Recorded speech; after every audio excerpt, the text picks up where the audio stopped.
Ben, moi, je trouve que c'est un scandale de faire des choses comme ça. On n'a pas. Bon, ce sont des sportifs, donc je veux dire, les sportifs ont le droit d'être là pour les Jeux Olympiques.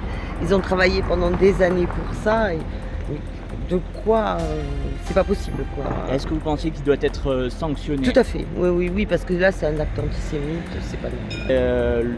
L'opposition appelle à la dissolution de la LFI. Est-ce que vous êtes pour cette dissolution-là? Oui, assez, oui. Oui. Pourquoi? Ben, parce que d'abord, ce sont des gens très violents qui veulent vraiment le chaos, qui, à mon avis, ont mis le racisme sur la France, en fait, Oui. voilà. Et donc non, je suis pas d'accord. Non, vraiment, puis ils cherchent vraiment le chaos, quoi. C'est à cause d'eux qu'il y a beaucoup de racisme maintenant.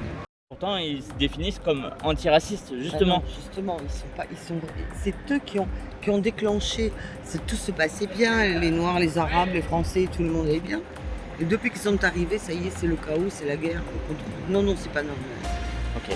Voilà. Merci beaucoup, madame. Merci. Je trouve que le gouvernement se fiche de nous.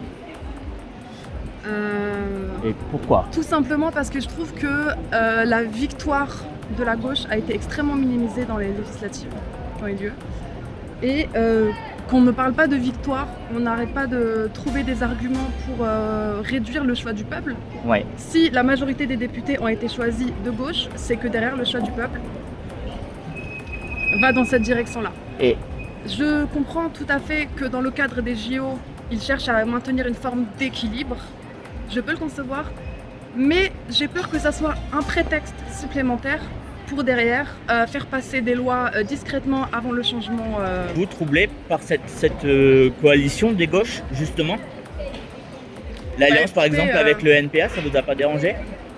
Là-dessus, c'est vrai que effectivement, je peux concevoir que si les partis de gauche ne s'étaient pas alliés, je suis persuadée que c'est le RN qui serait passé. D'accord. Donc là-dessus, c'est vrai que ça a été une situation d'urgence et du coup, ça enlève un peu le côté équitable. Effectivement, je trouve que c'est problématique qu'il n'y ait pas de gouvernement avant mi-août, étant donné que le parti présidentiel a pris la décision de dissoudre en communiquant autour du fait que c'était pour écouter le peuple et par volonté de prendre acte des élections européennes à ce moment-là. Une fois que les élections ont lieu et qu'il y a un résultat, il choisit de prendre son temps avant d'en prendre acte et d'agir en conséquence. Donc je trouve que c'est problématique, personnellement.